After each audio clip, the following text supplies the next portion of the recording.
Le projet et la possibilité de pouvoir amener quelque chose au Stade Français était une opportunité que je devais saisir. De faire que une famille, par exemple, puisse venir passer un moment où chacun trouvera au Stade Français ce qu'il vient chercher.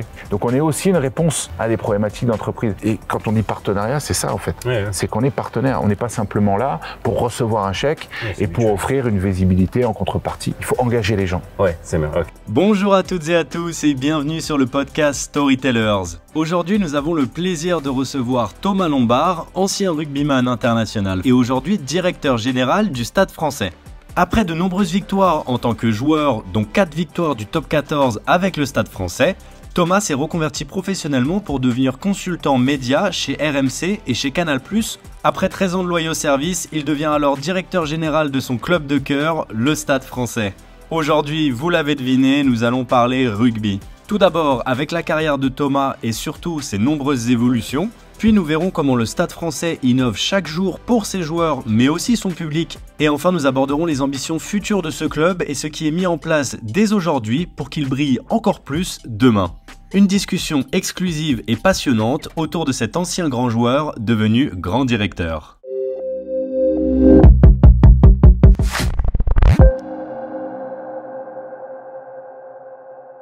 Bonjour Thomas Lombard, comment vas-tu? Ça va, merci. Merci beaucoup de nous accueillir ici et merci de nous faire le plaisir de nous joindre dans le podcast et de nous permettre de tourner ce premier épisode en extérieur au Stade Jean-Bouin. Ça me fait très plaisir. Je voulais parler avec toi de un petit peu ta vie, ta carrière et puis aujourd'hui ton poste de directeur général au Stade Français. Pour ça, je voulais d'abord commencer par ta carrière de joueur professionnel de rugby, parce que tu as été joueur de rugby avant d'être quand même directeur, tu as une longue carrière. Et je voulais un petit peu savoir comment tu es rentré dans le rugby professionnel, qu'est-ce qui t'a donné un petit peu cette motivation étant jeune de vouloir faire ce sport qui, on le rappelle, était amateur avant 1997 ? C'est mon père, parce que j'ai eu envie de faire ce qu'avait fait mon père quand il avait l'âge de jouer au rugby. Alors, pas petit, lui, il a démarré un peu plus tardivement. Mais j'avais une relation très fusionnelle avec lui, donc je parle au passé parce qu'il est plus là, malheureusement, mais il me racontait ses histoires de rugby, et c'est vrai que ça me faisait rire, et puis ça me faisait surtout un peu rêver. Donc j'ai fait du tennis au départ. J'ai essayé de jouer au foot, mais j'étais pas fait pour ça. J'avais des croissants à place des pieds, donc je pouvais pas trop briller au foot. Et donc je suis allé à un moment de ma vie d'adolescent, de fils unique, où le partage c'était pas forcément la chose qui était la plus essentielle à la maison, puisque j'étais tout seul. Donc j'ai été m'inscrire au club de rugby du Chesnay. Mon père m'a pris par la main quand même. Et voilà comment j'ai débuté je vais avoir 13 ans. Ok. 12 ans, 87. Ok. Et voilà. Donc il n'y avait pas forcément d'espoir de faire ça de manière professionnelle, c'était vraiment faire du sport et suivre un peu les pas de son père, quoi. Quand tu as 12 ans, tu penses pas... Quoi, maintenant, ça dépend des sports. J'ai un fils qui rêve d'être footballeur, il a 11 ans, donc professionnel bien sûr. Mais le rugby n'était pas professionnel, de toute façon, à l'époque. De toute façon... Très bien. Et donc, tu as eu une belle et longue carrière. Tu as gagné plus de 4 titres de champion de France, justement, avec le Stade Français. Est-ce que tu en gardes un souvenir particulier de cette époque-là ou de ces victoires, de cette carrière en tant que joueur aujourd'hui ? Quand tu choisis de faire d'un sport ton métier, que ça devient aussi une passion, avant d'être un métier d'ailleurs, tu veux gagner. Donc, malheureusement, il y a quasiment... 350 joueurs au début de chaque saison, ou plus d'ailleurs, qui veulent gagner le top 14, la Pro D2 et même au rugby amateur. Il y a peu d'élus. Donc quand tu arrives à gagner une fois, ne serait-ce qu'une fois, le bouclier Brennus ou une compétition, c'est un aboutissement dans une carrière. Donc j'étais privilégié de pouvoir, dans 2 clubs dans lesquels je suis passé, remporter des trophées. Et évidemment au Stade Français, puisqu'on a remporté, tu l'as dit, 4 fois le top 14, donc c'est une chance incroyable. Donc j'ai été privilégié de pouvoir appartenir à ce club, j'ai été privilégié de pouvoir jouer avec les joueurs que j'ai côtoyés ici. C'est ça en fait un sport collectif, c'est que c'est pas un joueur qui rend l'équipe meilleure, bon, même s'il y a aujourd'hui de très très grands joueurs de rugby. c'est avant tout un collectif, on se nourrit les uns des autres, on apprend les uns des autres, on évolue les uns avec les autres et on gagne ensemble, on perd aussi ensemble et on gagne ensemble. Ça laisse des liens qui sont indéfectibles. Ouais, donc beaucoup de souvenirs aussi, j'imagine quand même. Bien sûr, ouais. bien sûr. Et c'est ça qui reste à la fin. Bien sûr. Les trophées, on s'en fout un peu, quoi. Ouais. Parce que les trophées, c'est un moment. Ouais. L'amitié, les souvenirs, c'est beaucoup plus tenace dans le temps. Et ça permet justement de prolonger la vie. J'imagine qu'aujourd'hui, tu es encore proche justement d'anciens joueurs avec qui tu jouais, qui sont peut-être aujourd'hui des amis ou qui avaient évolué ensemble. Je suis proche d'eux. Ils sont invités ici à Jean-Bouin pour tous les matchs parce que si le Stade Français est ce qu'il est aujourd'hui, c'est grâce à eux, grâce à ceux qui les ont précédés dans l'histoire, puisqu'on a un club qui a 140 ans d'histoire. Et puis grâce à ceux qui demain continueront d'écrire le bouquin du Stade Français. Très bien. Et tu as fait une transition après ça, tu es passé donc de joueur professionnel à consultant, donc à la radio et à la télévision avec RMC Sport et Canal+. Comment tu l'as vécu cette transition? Est-ce que ça a été plutôt facile? Est-ce que c'était un petit peu compliqué quand même d'arrêter sa vie professionnelle de sportif de haut niveau? Est-ce que ça se fait naturellement? Non, c'est compliqué. Ouais. Surtout que c'est quelque chose que tu sens arriver, quoi. Donc déjà, tu as une évolution en tant que joueur dans ton comportement, dans ton... voilà, la manière de vivre le rugby, quand tu sens que tu te rapproches du précipice. Ouais. Et après, tu sautes. Alors moi, on m'a poussé puisque je pensais sauter à 35, 36 ans. Et puis on m'a dit non, malheureusement, il faut sauter maintenant. Donc j'étais pas préparé, mais d'un autre côté, au moins ça évite d'avoir la discussion sans fin de savoir si on doit faire une saison de plus ou arrêter puis reprendre. Donc voilà, on m'a dit maintenant c'est terminé. Tu peux plus. Il y a eu un problème médical qui a été décelé. D'accord. Donc il a fallu faire autre chose.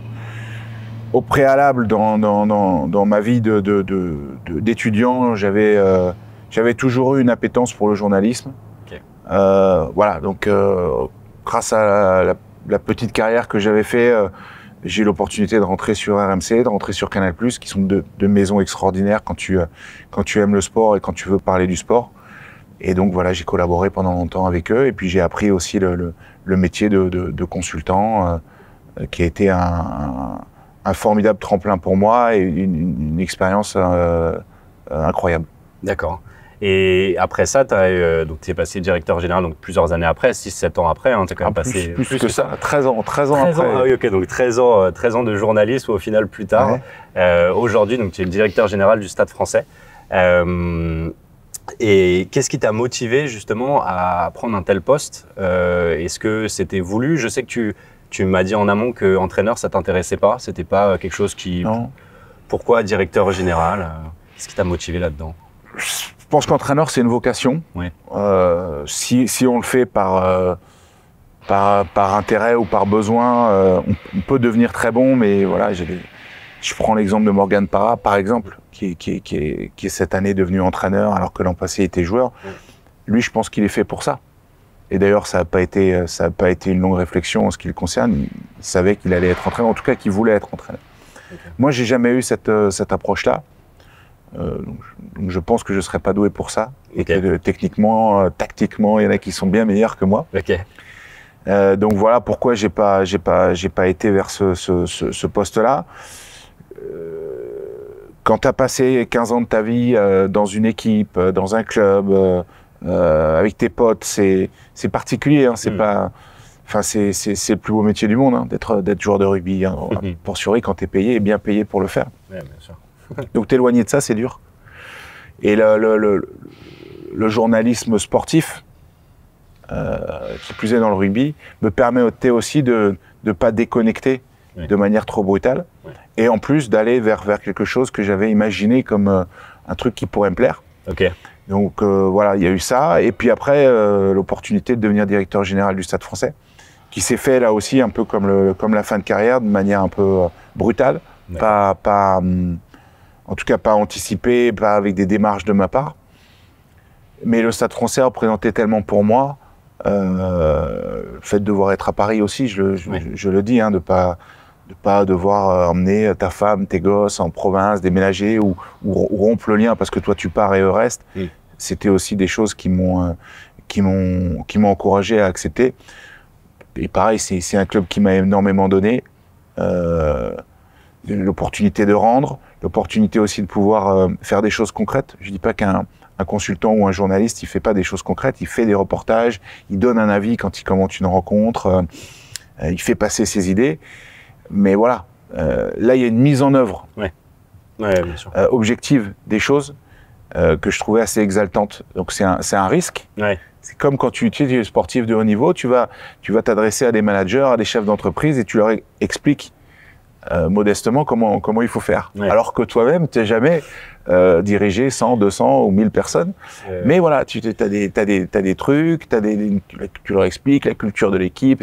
À un moment, c'est bien aussi de mesurer si tout ce que tu prétends fonctionne. Alors, tu l'as vécu dans ton sport, en l'occurrence, moi, dans le rugby, donc tu sais que ça marche. Mais c'est pas non plus tout à fait la même chose entre. Il y a des ponts, il y a des parallèles qui sont nombreux, mais je trouvais que c'était aussi chouette de pouvoir piloter ça. Et puis c'est un club tellement mythique ici que voilà le projet et la possibilité de pouvoir amener quelque chose au Stade Français était une opportunité que je devais saisir. Bah c'est beau en tout cas et c'est une belle opportunité et je pense que tu as quand même bien fait de la choisir, ça c'est sûr. Et aujourd'hui justement, c'est quoi un petit peu ta vision pour le club ou ta ligne de conduite que tu t'es mis en place en arrivant ici pour le Stade Français avec toi à sa tête? On s'inspire souvent de ce qu'on a vécu et de ce qu'on a connu. Donc il y avait moi j'ai vécu un Stade Français qui a été un club qui a bouleversé le rugby sous la houlette de Max Guazzini. Donc je suis influencé par tout ça.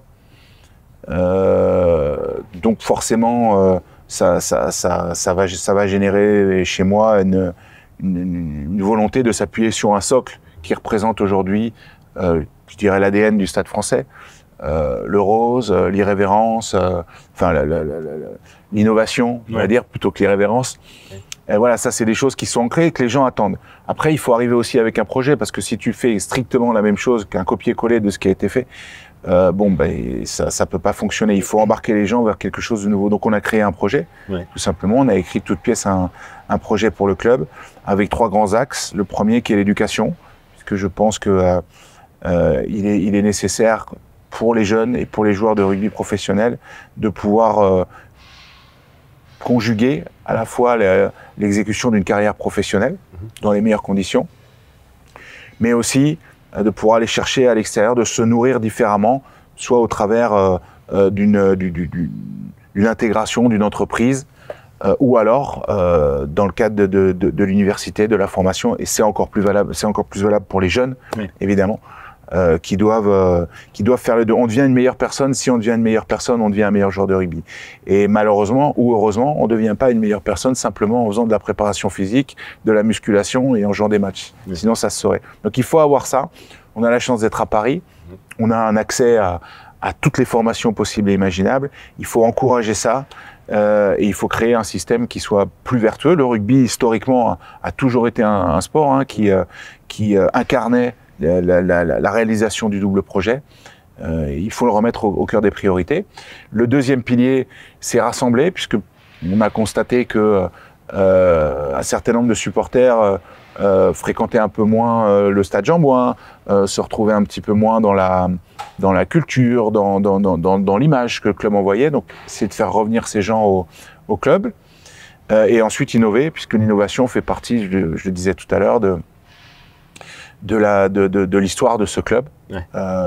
Et donc on a choisi d'innover, de refaire, de continuer à faire ce qui avait fait la force du Stade Français et de l'incarner concrètement.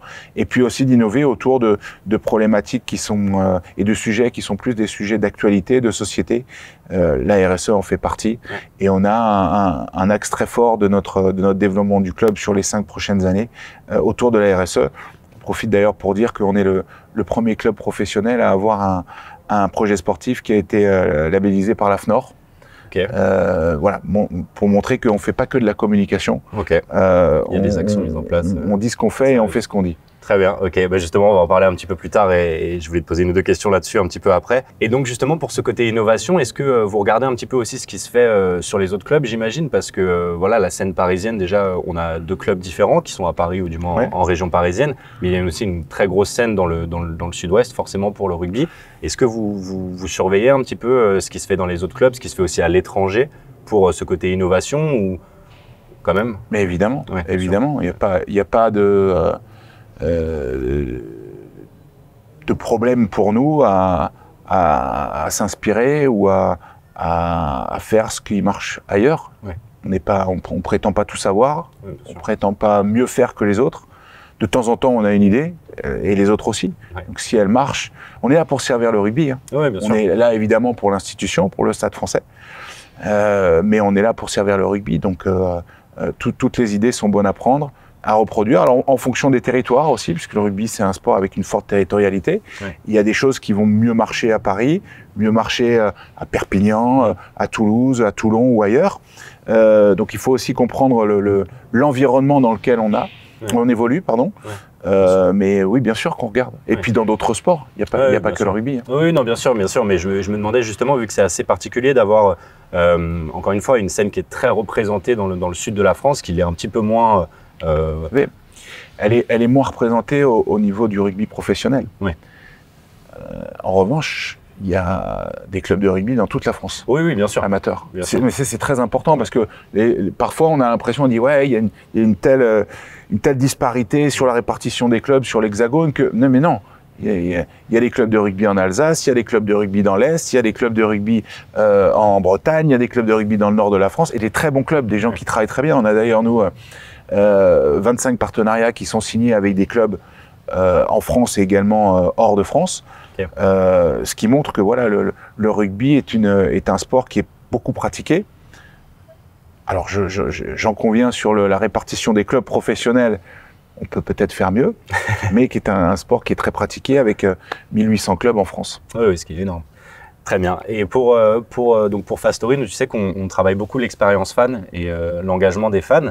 Et je voulais savoir justement au niveau du Stade français, qu'est-ce que vous avez mis en place, alors qui est peut-être déjà en place, ou ce que toi tu as mis en place pour améliorer l'expérience fan, que ce soit à l'intérieur du stade ou même en amont, après les rencontres. Ouais. Qu'est-ce que vous mettez en place? C'est une très bonne question puisque la réussite et la renommée du Stade français, au-delà du point de vue sportif, elle s'est faite aussi autour de ça, ce qu'on appelle l'expérience autour du match.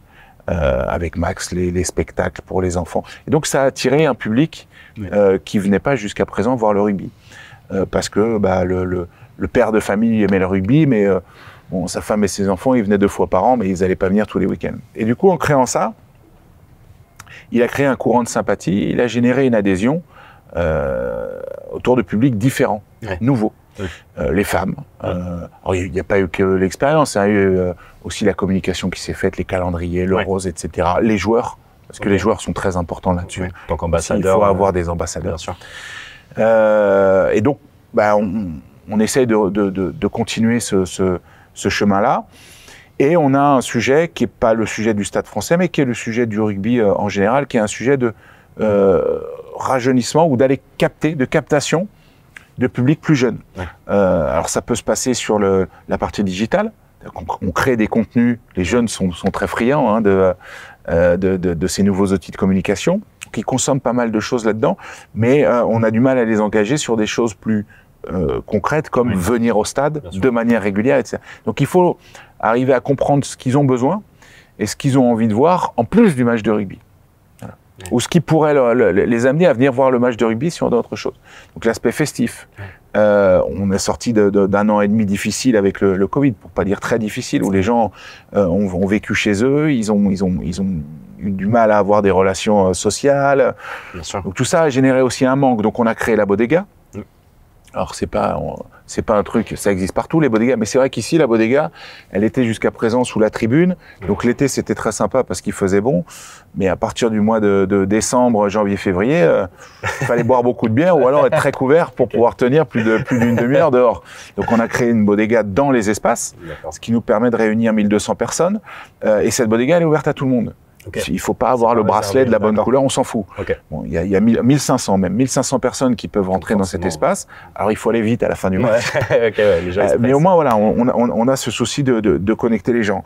On a créé des offres pour les étudiants, puisque les étudiants eux aussi, c'est un public pour nous qui nous intéresse, beaucoup d'ailleurs pratique. Sur les billets, tu veux dire? Le sport, sur la billetterie, avec des offres spéciales pour les étudiants. Okay. On a créé des espaces pour accueillir les enfants, parce que c'est vrai que des mères de famille, elles aimeraient bien parfois venir au stade, mais les petits sont en bas âge, donc on a un espace kids pour que les enfants, un petit peu, les enfants puissent, les parents puissent être tranquilles le temps du match, et nous on s'occupe des enfants. Voilà parmi d'autres choses ce qu'on a essayé de faire en continuant l'aspect festif, des chanteurs, des danseurs, des animations avant, après, pendant. On le fait aussi ponctuellement dans la saison. On a des partenariats, par exemple l'hiver, avec des stations de ski qui viennent. On met des jeux dans les espaces. Donc voilà, de faire que une famille, par exemple, puisse venir passer un moment où chacun trouvera au Stade Français ce qu'il vient chercher. Avec le match évidemment en appui pour tout le monde. Mais voilà, des moments où on peut faire autre chose que du rugby. Et finalement, que le rendez-vous du week-end pour le match du Stade Français, ça devienne un rendez-vous de la famille. Et ça devienne aussi un endroit où on se dise pas, ah ouais, mais on a des potes, on est invité à déjeuner. Non, les potes, ils viennent ici aussi. Donc finalement, tout le monde se retrouve. Et un lieu de vie où voilà, on a un taux de fréquentation qui est plus de 8, 10, 12, 15 matchs par an, plutôt que 2, avec un turnover important. D'accord. Il faut engager les gens. Ouais, c'est bien. Ok, très bien, parfait. Et donc, il y a déjà beaucoup de choses qui sont faites. Et est-ce que vous avez aussi des programmes de fidélité, des avantages exclusifs, ce genre de choses en plus? Évidemment, il y a des offres promotionnelles, il y a des concours qui permettent de gagner des billets, de gagner des consommations, des choses en money can buy qu'on fait avec les supporters, avec les joueurs, qui peuvent venir passer, par exemple, un moment avec. On a un couple de supporters qui est venu l'an dernier sur un déplacement avec nous. Voilà. D'accord, ok. Ils ont passé, on est allé à Toulon, ils ont passé 2 jours avec l'équipe. Ils ont voyagé avec nous, ils sont restés à l'hôtel avec nous, ils sont allés au match dans le bus avec. Voilà, des choses. Alors, évidemment, on a bien conscience que un couple de supporters, ça suffit pas. Il faudrait qu'on puisse le démultiplier. Mais au moins, il y a des choses qui sont faites et qui permettent des entraînements ouverts au public, aux enfants. On a dans nos valeurs, on dit le rugby, c'est un sport qui reste accessible. C'est bien de le dire, c'est mieux de le faire. Et l'accessibilité, c'est ça, c'est pouvoir voir les joueurs à la bodega. C'est pouvoir faire qu'à la fin de la rencontre, il y a un moment de communion entre les deux équipes. Et pas que tout le monde reparte chacun dans son bus, dans son hôtel, même s'il y a des contraintes de déplacement, etc. On n'est pas obligé de le faire pendant 3 heures, on n'est pas obligé de boire 50 litres de bière, mais c'est des choses qu'il faut protéger. Et ce lien avec les supporters, il est essentiel pour aussi. Il faut que les jeunes, il faut que les parents, il faut qu'ils puissent voir les joueurs, il faut qu'ils puissent parler aux joueurs. Et qu'on ne se prenne pas pour ce qu'on n'est pas. Très bien. Et on a une question qu'on pose à chaque invité du podcast et qui est en rapport un petit peu justement avec ça. C'est pour toi, quelle est la définition d'une expérience fan réussie? On a quand même beaucoup parlé, ce qu'on vient de dire sont des bons exemples, mais pour toi concrètement, qu'est-ce que tu considères être une expérience fan réussie? C'est que quand on joue 2 matchs d'affilée ou 2 matchs dans le mois, ils viennent pour les 2. Ils viennent une première fois pour voir. Et la deuxième fois, il est convaincu, donc il reprend son billet immédiatement. Ça, c'est la preuve qu'on a réussi notre job. S'il nous dit c'est bien, mais qu'il ne revient pas, on est content, on se dit qu'on est sur la bonne voie, mais on n'a pas été au bout. C'est l'engagement. Une expérience femme réunie, c'est l'engagement. Vous savez, Max a fait à l'époque, il a fait venir des danseuses. Voilà, donc on avait les danseuses du Moulin Rouge qui venaient, et puis voilà, les pom-pom girls, les trucs, les machins. Et puis ça s'est mis en place. Et les gens sont habitués à voir les danseuses. Ils les ont vues 10 fois, ils ont vu 20 fois, ils ont vu 30 fois. Puis un beau jour, les danseuses se sont arrêtées. Mais quand je posais la question aux supporters, quelle est la première chose que vous voulez voir? C'est les danseuses. Pourtant, ils avaient vu ça. Vous voyez, il y a aussi une espèce d'accoutumance qui se fait aux choses. Alors, il faut garder un esprit novateur, hein. Mais voilà, je pense que c'est aussi important. Les gens, il y a une identification qui se fait par rapport au produit, par rapport à l'image du club, par rapport à ce qu'on fait, et dont les gens sont en recherche. Et ils attendent aussi. Donc, c'est pas très compliqué pour nous, même si les danseuses ne suffiront pas. On en a bien conscience. Ça marche, c'était une avancée déjà. Et maintenant, pour parler un petit peu des enjeux futurs du club, là, on va essayer de voir un petit peu plus loin, sachant qu'on voit un petit peu le présent, on voit ce qui est mis en place. C'est quoi un petit peu vos objectifs ou les enjeux futurs pour le club sur ces quelques prochaines années? On sait que la RSE est un grand sujet, si tu veux développer là-dessus. Ouais. Est-ce qu'il y a d'autres... Est-ce que tu as d'autres objectifs, d'autres grands enjeux? Oui, vous savez, vous pouvez avoir le plus beau projet du monde. À un moment, le sport de haut niveau, il faut gagner. Ouais. Donc l'idée, c'est avant tout d'avoir une stabilisation de nos résultats. On sait qu'on ne va pas être champion de France demain. Ou alors, si on avait la prétention de dire ça, on serait fou. Donc il faut stabiliser l'équipe dans le top 6. Okay. Donc, ça veut dire avoir une ambition haute sur les 2-3 prochaines années. Okay. Petit à petit, intégrer un ou deux nouveaux joueurs qui vont nous faire gagner ces rencontres de très haut niveau. Même si souvent les très bons joueurs, ils sont absents parce qu'ils sont en sélection une partie de l'année. Mais ça fait partie des choses sur lesquelles on doit travailler. Former davantage pour alimenter en interne nos joueurs et éviter de devoir aller les chercher soit dans d'autres clubs, soit à l'étranger. Ça, c'est pour la partie sportive. Continuer à développer l'école de rugby, continuer à développer l'association, leur donner des moyens, puisque ça fait partie aussi des choses sur lesquelles on doit travailler. Oui, tu me disais, il y avait une académie où vous formez des futurs... Nous, on a créé un outil qui s'appelle la Stade Academy, qui est une quatrième antenne, si vous voulez, dans le stade. Vous avez la SASP qui gère chez nous le centre de formation et la partie pro, et puis vous avez l'association qui gère toutes les équipes amateurs et les féminines. Donc il faut doter ces entités de moyens supplémentaires, et la Stade Academy qui vient par-dessus, qui pilote toute la partie études pour tous nos jeunes. Donc ça veut dire des personnels dédiés chez nous.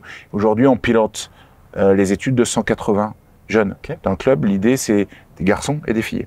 L'idée, c'est de continuer, d'en avoir 250, 300, 350, prise en charge intégrale du coût des études. D'accord. On les aide évidemment à se loger. Alors, il y a aussi des aides qui sont données dans le cadre des contrats, puisqu'on a des contrats de convention ou des contrats espoirs pour les jeunes qui sont au centre de formation.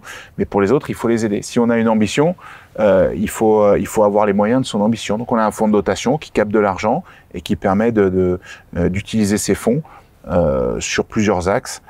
La féminisation, l'éducation, le sport santé, la citoyenneté, voilà, ça fait partie des choses, et l'environnement, ça fait partie des choses qu'on développe au Stade Français. Donc ça, c'est une partie très importante dans les années futures, puisque ça suit finalement le chemin dans lequel la société s'engage aujourd'hui et le sport en général. On a parlé un petit peu de la RSE comme ça en fil rouge, mais est-ce que tu peux nous en dire plus sur à quel point la RSE fait partie de la suite des événements pour le Stade Français et des projets futurs? Oui, alors il y a deux choses. La première, c'est une nécessité d'agir au-delà du sport, voilà. Donc ça, c'est un sujet qui est très important pour nous, qui permet aussi d'engager les gens, les joueurs, les salariés, et donc quelque chose où finalement il n'y a pas une évaluation comme des résultats sur le remplissage, sur le business qu'on va chercher, etc. Ça, c'est les marqueurs. On fait ou on ne fait pas. Si on fait, on est dans le vrai. Donc, c'est simplement une volonté d'agir qu'on doit avoir à tous les niveaux du club. Ensuite, il y a le fait que le sport est un formidable moyen de faire passer des messages. C'est vrai. Donc, on a une responsabilité. Et on doit agir en parfaite connaissance de cause et faire passer ces messages. Alors, on a des joueurs qui sont très impliqués. Si je prends par exemple un garçon comme Clément Castex qui joue chez nous au Stade Français, c'est quelqu'un qui a une sensibilité très forte sur les sujets d'environnement aujourd'hui.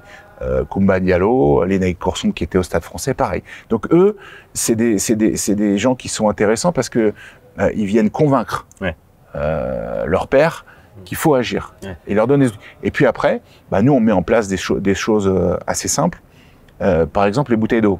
Dans un club professionnel, le nôtre consommait 80 000 bouteilles d'eau, petites bouteilles d'eau comme ça à l'année. Ah oui, pardon. C'est beaucoup d'eau.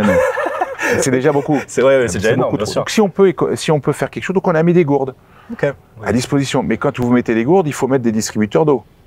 ok. Donc il faut mettre des fontaines à eau. Donc on a signé un partenariat, les fontaines à eau. Nos joueurs, ils sont équipés, puisqu'ils ont des voitures, dans le cadre de leur contrat, ils sont équipés de voitures qui sont 100% électriques. Dans le stade, on a mis en place toute une organisation pour collecter les déchets et récupérer ce qui peut être récupéré. Par exemple, quand vous avez un supporter qui vient, s'il consomme une bière, vous pouvez lui donner une canette de bière, il va acheter la canette de bière, ça part à la poubelle, c'est perdu, même s'il y a un peu...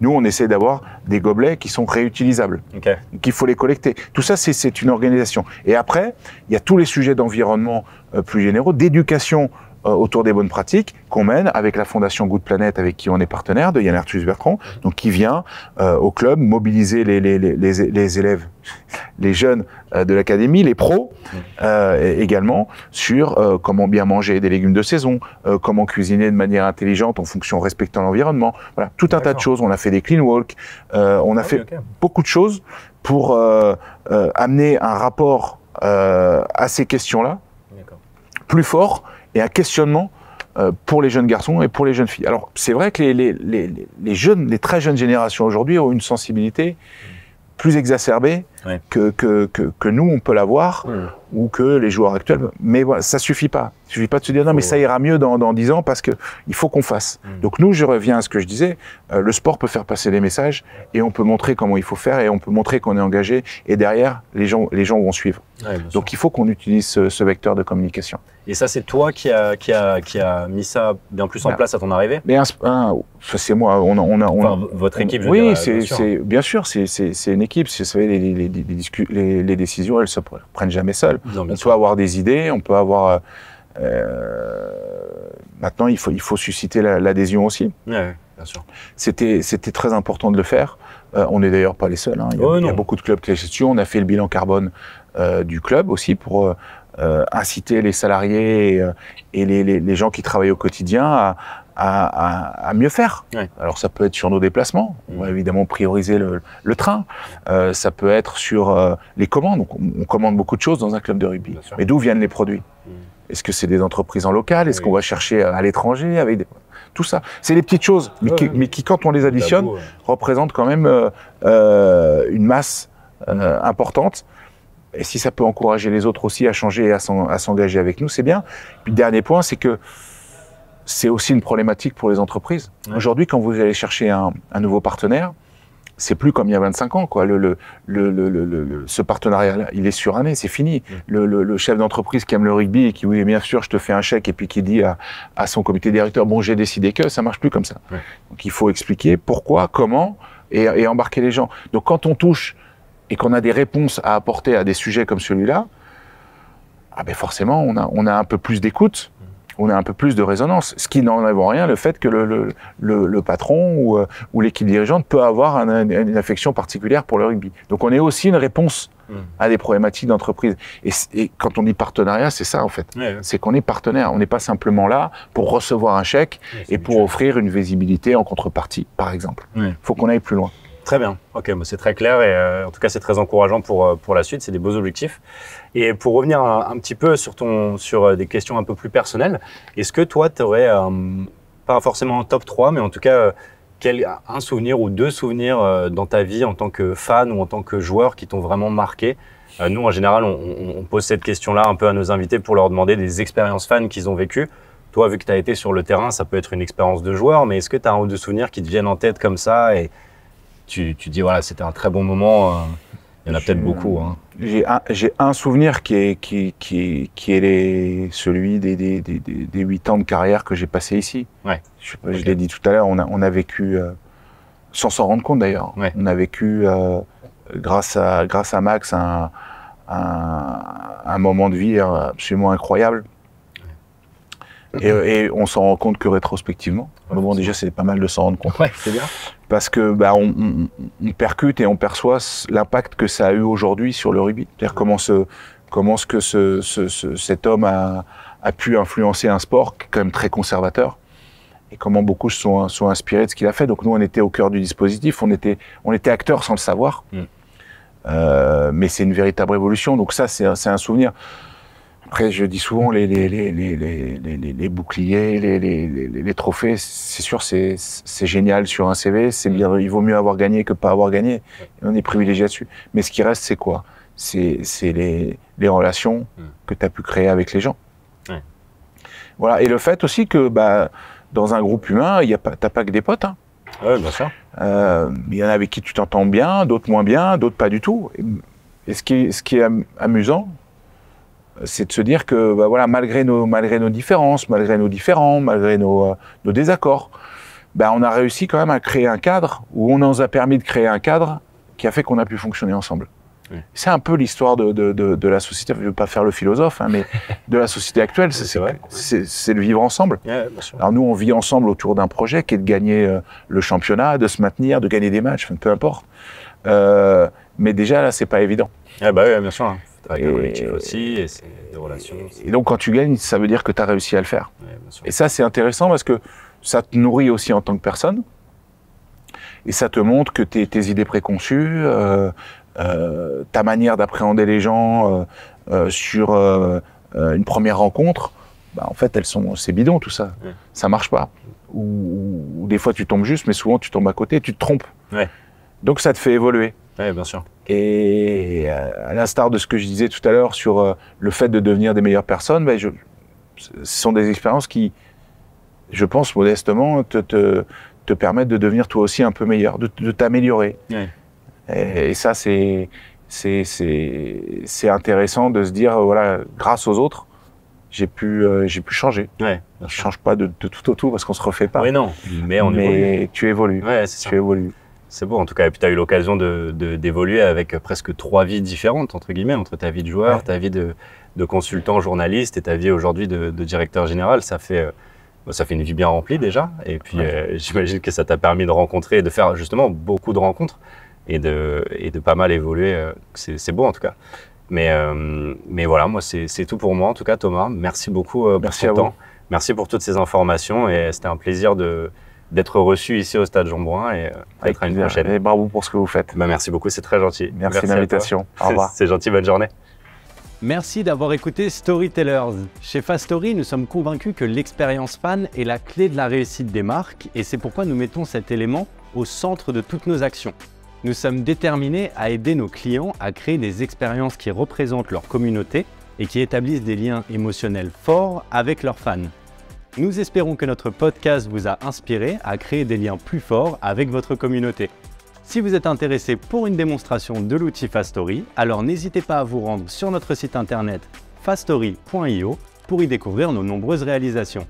Et comme toujours, si vous voulez en savoir plus sur les bonnes pratiques de l'engagement ou tout simplement échanger à propos du podcast, n'hésitez pas à nous envoyer un petit message sur nos réseaux sociaux @Fastory et surtout à vous abonner à ce podcast. Merci encore de nous avoir écoutés et à bientôt sur Storytellers.